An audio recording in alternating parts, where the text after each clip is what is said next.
तो hello friends, कैसे हैं आप लोग। आई होप कि आप लोग बहुत अच्छे होंगे और अच्छे से स्टडी आप लोग अभी कर रहे होंगे। तो दोस्तों, आज की इस वीडियो में हम लोग वर्णिका भाग 2 के चैप्टर 3 यानी जिसका नाम है, यहाँ पे देख सकते हैं नाम क्या है, माँ नाम है, चैप्टर का नाम है। और इस चैप्टर से हम लोग जो है मोस्ट VVI क्वेश्चन ऑब्जेक्टिव लेंगे जो एग्जाम में मतलब अक्सर पूछे जाते हैं। तो वही क्वेश्चन को अब हम लोगों को कवर करना है, ठीक है। क्योंकि अगर अभी इस क्वेश्चन पे ध्यान नहीं दिए तो एग्जाम में आएगा तो बस छूट जाएगा। इससे बढ़िया है कि अभी आप लोग 5 से 10 मिनट देखिए वीडियो को और एक तरह से रिवीजन हो जाएगा, ठीक है। तो चलिए हम लोग स्टार्ट करते हैं। स्टार्ट करने से पहले मैं आप लोग बता दूं, अगर चैनल पे नए हैं तो चैनल को सब्सक्राइब जरूर कर लीजिएगा। पहला क्वेश्चन है जो आप लोग को स्क्रीन पे दिख रहा होगा। देखिए पहला क्वेश्चन है कि माँ कहानी किस लेखक द्वारा रचित है। तो देखिए माँ जो कहानी है वो किस लेखक द्वारा रचित है वो पूछ रहा है। तो ऑप्शन नंबर ए में है श्रीनिवास, ऑप्शन नंबर बी में है सातकोड़ी होता, ऑप्शन नंबर सी में है ईश्वर पेटलीकर और डी में है सुजाता। तो आप लोग को याद रखना है सी ऑप्शन ईश्वर पेटलीकर। और इसका ट्रिक याद करने का क्या है, देखिए ये जो है ईश्वर पेटलीकर मतलब इनके कहानी का लेखक है। और देखिए इनके याद करने का ट्रिक है कि माँ कैसी होती है, माँ ईश्वर के समान होती है। तो ईश्वर को आप लोग रिलेट कर दीजिएगा ईश्वर पेटलीकर में, तो बस उनके लेखक का नाम याद हो जाएगा। यानी कि माँ कैसी होती है, ईश्वर के समान होती है ना माँ, तो माँ ईश्वर के समान होती है, यानी कि ईश्वर को रिलेट कर देना किसमें, पेटलीकर में। तो ईश्वर पेटलीकर इनके लेखक का नाम हो गया। इतना तक समझ में आ गया। अब आइए नेक्स्ट क्वेश्चन लेते हैं। नेक्स्ट क्वेश्चन है कि मंगू की माँ की कितनी संतानें थी। देखिए मंगू की माँ की कितनी संतानें थी पूछ रहा है। तो यहाँ ऑप्शन ए में है 2, ऑप्शन बी में है 3, ऑप्शन सी में है 4 और डी में है 5। तो आप लोग को याद रखना है कि मंगू की माँ की 4 संतानें थी। कितनी थी, 4 संतानें थी। तो ऑप्शन सी हो गया इसका राइट आंसर। अब आइए नेक्स्ट क्वेश्चन लेते हैं। नेक्स्ट क्वेश्चन है हमारे पास कि मंगू के अलावा उसकी माँ की कितनी संतानें थी। देखिए यहाँ पे फिर क्वेश्चन पूछ रहा है कि मंगू के अलावा पूछ रहा है, यानी कि मंगू को छोड़कर उसकी माँ को कितनी संतानें थी। तो मंगू एक थी और उसके छोड़कर यानी कि 3 और 1 4, टोटल 4 थे ना। तो मंगू के छोड़ के बोला यानी कि 3 होंगे। तो ऑप्शन देखते हैं कितना में है, ए में है 2, बी में है 3, यानी कि बी हो जाएगा इसका राइट आंसर। इस पे आप लोग को ज्यादा ध्यान देना है कि बोल रहा है यहाँ पे मंगू के अलावा, यानी मंगू को छोड़कर। ये नहीं कि आप लोग 4 में मार दीजिएगा, 3 ही होगा इसका राइट आंसर, ठीक है।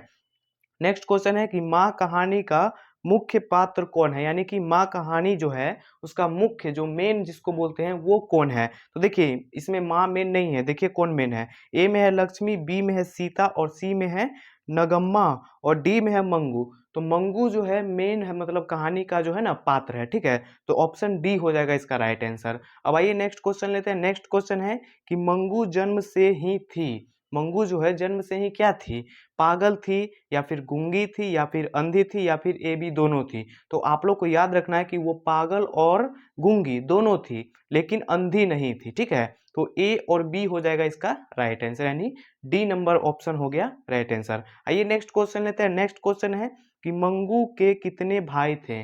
तो मंगू के याद रखिएगा कि 2 भाई थे। कितने भाई थे, 2। तो ऑप्शन ए में है 2, यानी कि ऑप्शन ए हो गया इसका राइट आंसर। अब नेक्स्ट क्वेश्चन है कि पराई माँ ही कान छेदती है, यह है। देखिए यह क्या है, तो ये एक कहावत है। क्या है, कहावत है। तो ऑप्शन ए है में है कहावत, तो ए हो जाएगा इसका राइट आंसर। बी में है मुहावरा, सी में है छंद और डी में है सोरठा। तो इसका कहावत है ना कि पराई माँ ही कान छेदती है, तो इसका ए हो जाएगा राइट आंसर। कोई दिक्कत नहीं है दिक्कत। आइए नेक्स्ट क्वेश्चन लेते हैं। नेक्स्ट क्वेश्चन है कि किसने कहा था कि अगहन महीना में मंगू ठीक हो जाएगी। यानी इस जब कहानी को आप लोग पढ़िएगा, यानी कि ये कहानी ऐसे भी मैंने मतलब अच्छे से समझा दिया है। अगर आप लोगों ने वो वीडियो नहीं देखा है तो लिंक डिस्क्रिप्शन बॉक्स में आप लोग जाके देख सकते हैं, ठीक है। यानी कि अच्छे से कहानी आप लोगों को समझ में आ जाएगा। तो इससे अगर सब्जेक्टिव भी एग्जाम में आता है तो आप लोग अच्छे से बना पाइएगा। तो देखिए पूछ रहा है किसने कहा था कि अगहन महीना में मंगू ठीक हो जाएगी।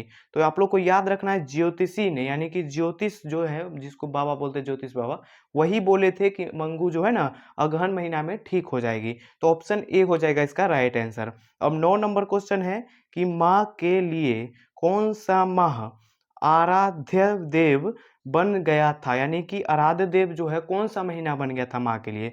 तो ज्योतिष कौन सा महीना बोला था, अगहन महीना में ठीक हो जाएगा। तो माँ आशा लगा के बैठी थी कि अगहन महीना में मंगू ठीक हो जाएगी। तो देखिए कौन यहाँ पे ऑप्शन, अब पढ़ लेते हैं ऑप्शन क्या है। ऑप्शन नंबर ए में है माघ, और बी में है अगहन, सी में है पौष, और डी में है चैत। तो अगहन हो जाएगा इसका राइट आंसर, यानी कि बी हो गया राइट आंसर। ठीक है, कोई दिक्कत नहीं है। दिक्कत कहानी देखिए, आप लोग कहानी जब समझिएगा ना, तो ये ऑब्जेक्टिव और सब्जेक्टिव तो कुछ नहीं है, पूरा अच्छे से क्लियर हो जाएगा। ठीक है, तो कहानी मेन है समझना। इसके लिए लिंक डिस्क्रिप्शन में है, आप लोग चाहे तो जाके देख सकते हैं। अब नेक्स्ट क्वेश्चन है, मंगू कब से पागल है। मंगू जो है वो कब से पागल है, जन्म के बाद से या फिर जन्म के पहले से। तो ऑप्शन में देख लेते हैं क्या है। ऑप्शन ए में है 5 साल से, बी में है 3 साल से, और सी में है 2 साल से, और डी में है जन्म से। तो आप लोग को याद रखना है मंगू जो थी वो जन्म से ही पागल और गूंगी थी। तो डी हो जाएगा इसका राइट आंसर, कोई दिक्कत नहीं है। दिक्कत, अब आइए अगला क्वेश्चन लेते हैं। अगला क्वेश्चन है कि कन्या विद्यालय में पढ़ने वाली लड़की जो बाद में पागल हो गई थी उसका क्या नाम था। देखिए मंगू तो जन्म से ही पागल थी, लेकिन एक और लड़की थी जो कन्या विद्यालय में पढ़ती थी, वो बाद में पागल हो जाती है। ठीक है, तो वो बाद में पागल हो जाती है मतलब, तो वो उन लड़की का नाम क्या था पूछ रहा है। तो आइए देखते हैं। ऑप्शन ए में है कुसुम, बी में है मीरा, सी में है मधु, और डी में है सविता। तो आप लोग को याद रखना है कुसुम नाम था उस लड़की का। ठीक है ना, उस लड़की का क्या नाम थी, कुसुम नाम था। देखिए अब नेक्स्ट क्वेश्चन है हमारे पास कि माँ कहानी किस भाषा से अनुदित है। तो देखिए माँ जो कहानी है वो पूछ रहा है किस भाषा में अनुदित है। तो यहाँ पे ऑप्शन ए में है कन्नड़, बी में है गुजराती, सी में है तमिल, और डी में है उड़िया। तो आप लोग को इसको याद रखना है गुजराती। कौन सा भाषा था, गुजराती। इसको याद करने का ट्रिक क्या है, तो देखिए माँ जो है गुजर जाती है, यानी कि माँ मतलब गुजर गई। आप लोग माइंड में सोचिए कि माँ जो है ना गुजर गई, तो गुजर गई यानी कि गुजर से गुजराती को रिलेट कर दीजिएगा, तो गुजराती हो गया इसका भाषा। कोई दिक्कत नहीं है। दिक्कत यही हो गया ट्रिक कि आप लोग माइंड में सोचिएगा कि माँ गुजर जाती है, यानी कि गुजराती हो गया इसका भाषा। कोई दिक्कत नहीं होगा। दिक्कत क्योंकि इतना अच्छे से ट्रिक भी बता दे रहे हैं जिसका जिसका ट्रिक बन रहा है। ठीक है, अब नेक्स्ट क्वेश्चन है कि मंगू की माँ अस्पताल को किसकी उपमा देती है, यानी मंगू की जो माँ है वो अस्पताल को किसकी उपमा देती है, यानी वो क्या कह के बुलाती है। तो देखिए ए में है गौशाला, बी में है पाठशाला, और सी में है कारागार, और डी में है छात्रावास। तो आप लोग को याद रखना है कि ये गौशाला मतलब उसको मतलब बोलती है, उपमा देती है गौशाले का।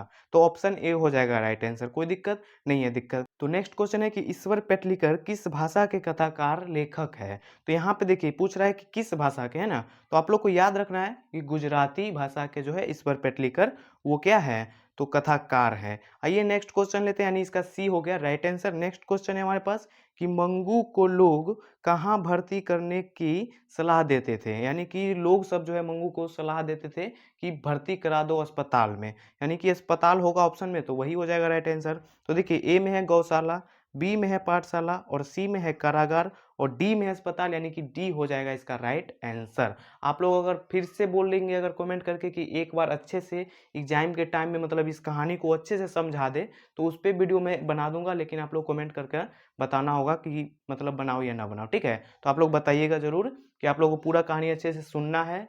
1 2 3 4 5 चैप्टर तो सेकंड हिंदी में है ही, पांचों चैप्टर को अच्छे से बता दूंगा, तो आप लोग बताइएगा ठीक है ना, कमेंट करके।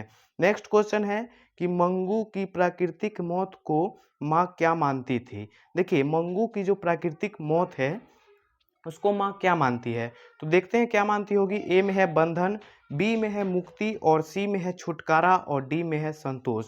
तो देखिए इसका राइट आंसर हो जाएगा छुटकारा, यानी कि सी हो जाएगा इसका राइट आंसर। अब नेक्स्ट क्वेश्चन है कि मंगू की बड़ी बहन का नाम क्या था। मंगू की 2 बहन थी 2 भाई था, तो उसकी बड़ी बहन भी थी, तो बड़ी बहन का नाम पूछ रहा है क्या था। तो देखिए ए में है मनु, बी में है कुसुम, तो कुसुम तो बाद में पागल हो गई थी, वो लड़की का नाम था। सी में है मीनी, और डी में है कमू। तो कमू हो जाएगा इसका राइट आंसर, यानी कि मंगू की जो बड़ी दीदी का नाम था वो कमू नाम था। अब नेक्स्ट क्वेश्चन है कि काला पानी किसका लोकप्रिय उपन्यास है, यानी काला पानी जो है ना कहानी होगा उसका मतलब लोकप्रिय उपन्यास किसका है। तो ए में है सात कोड़ी होता, बी में है सुजाता, और सी में है कमरे में बंद कर, और सॉरी सी में है सावरदिया, और डी में है ईश्वर पेटलिकर। तो आप लोग को याद रखना है माँ कैसी होती है, ईश्वर के समान, यानी कि इसके लेखक भी ईश्वर पेटलिकर है, तो इसका आंसर भी ईश्वर पेटलिकर ही हो जाएगा, यानी कि डी हो गया राइट आंसर। कोई दिक्कत नहीं है। दिक्कत, आइए नेक्स्ट क्वेश्चन लेते हैं। नेक्स्ट क्वेश्चन है कि पागलों के अस्पताल में उपवर्ती मरीजों को कैसे रखा जाता था? यानी कि जो ऊटपटांग था, जैसे मार दिया वो मतलब कुछ कर दिया, तो उसको कैसे रखा जाता था? तो ए में है बांध कर, बी में है स्वतंत्र, और सी में है कमरे में बंद कर और डी में है ऊंचे स्थान पर। तो उसको जो है ना कमरे में बंद करके रखा जाता था। तो इसका सी हो जाएगा राइट आंसर। ठीक है, तो भाई ये नेक्स्ट क्वेश्चन लेते हैं। नेक्स्ट क्वेश्चन है कि मंगू को अस्पताल में भर्ती करने के लिए माँ के पुत्र ने किसका ऑर्डर प्राप्त किया था? यानी उसका जो पुत्र था किसका ऑर्डर प्राप्त किया था? तो ए में है डॉक्टर से, बी में है मजिस्ट्रेट से, और सी में है सिविल सर्जन से, और डी में है पुलिस से। तो आप लोग को याद रखना है कि इसका आंसर होगा मजिस्ट्रेट से उसका बेटा जो है क्या किया था? ऑर्डर प्राप्त किया था। तो बी हो जाएगा इसका राइट आंसर। अब आइए नेक्स्ट क्वेश्चन है। नेक्स्ट क्वेश्चन है हमारे पास कि माँ को कितने पुत्रियां थी? यानी यहाँ पे पुत्रियां पूछ रहा है, तो देखिए दो बेटा दो बेटी, तो ऑफ कोर्स इसका दो ही आंसर होगा, यानी कि सी हो जाएगा इसका राइट आंसर। कोई दिक्कत नहीं है दिक्कत। अब नेक्स्ट क्वेश्चन है 22 नंबर क्वेश्चन है हमारे पास कि रात में रोशनी जलती रहने से इसे नींद नहीं आती है, यह किसने कहा था? यानी कि इस यह जो बात है कि रात में रोशनी जलता है ना तो उसको नींद नहीं आता, ये किसने बोला था? तो ऑप्शन में देखते हैं क्या है, भाई ने बोला था या फिर बहन ने बोला था, दादी ने या फिर माँ ने? तो माँ ने बोला था कि मंगू को जो रात में लाइट बढ़ता है ना तो मतलब नींद नहीं आता है, इसीलिए माँ ने बोला था, यानी कि डी हो गया इसका राइट आंसर। अब आइए नेक्स्ट क्वेश्चन है। नेक्स्ट क्वेश्चन है हमारे पास कि माँ जी किसे गौशालों की उपमा देती है? मतलब माँ जी जो है किसको गौशालाओं की मतलब उपमा देती है? इसका देखिए राइट आंसर क्या होगा, तो ए में है घर को, बी में है अस्पताल को। तो मैंने आप लोगों को इससे पहले वाले क्वेश्चन में बताया कि अस्पताल को ही वो गौशाला की उपमा देती थी। तो इसका बी हो जाएगा राइट आंसर। ये सब 2022 में पूछा हुआ क्वेश्चन है। देखिए नेक्स्ट क्वेश्चन लेते हैं। नेक्स्ट क्वेश्चन है हमारे पास कि कौन महीना माँ जी का आशा भरा महीना था? यानी कौन से महीना में वो आशा ताक रही थी कि मंगू ठीक हो जाएगी? तो देखिए ज्योतिष ने बताया था अगहन महीना में ठीक हो जाएगी, तो ऑफ कोर्स वो अगहन महीना में ही ना आशा देखेगी कि अब मंगू ठीक होने वाली है, ठीक हो जाएगी।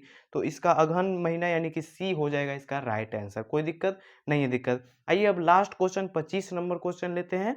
25 नंबर क्वेश्चन है कि मंगू को भर्ती करने के लिए माँ ने किसके मतलब पत्र लिख कर बुलाया था? तो देखिए मंगू को जो है ना हॉस्पिटल में भर्ती करने के लिए माँ ने अपने बेटे को पत्र लिखा था, तो बड़े बेटे को। यहाँ पे देखिए बड़े और छोटे ये सब ध्यान रखना है, बड़े पुत्र को ही वो बुलाई थी। तो यहाँ पे ऑप्शन ए में है बड़े पुत्र को, यानी ऑप्शन ए हो गया इसका राइट आंसर। और आप लोग कमेंट करके जरूर बताइएगा कि मतलब कहानी जो है मैं अभी बता दूं पूरा अच्छे तरीके से, या फिर वही वीडियो आप लोग देख लेंगे। अगर अभी बताऊंगा तो कुछ अच्छे से ही बताऊंगा, ठीक है। चलिए मिलते हैं हम नेक्स्ट वीडियो में नेक्स्ट चैप्टर के साथ। तब तक के लिए अगर आप लोग को वीडियो अच्छी लगी हो तो वीडियो को एक लाइक, अगर चैनल पर नए चैनल सब्सक्राइब जरूर कर लीजिएगा। चलिए मिलते हैं नेक्स्ट वीडियो में, तब तक के लिए बाय बाय दोस्तों।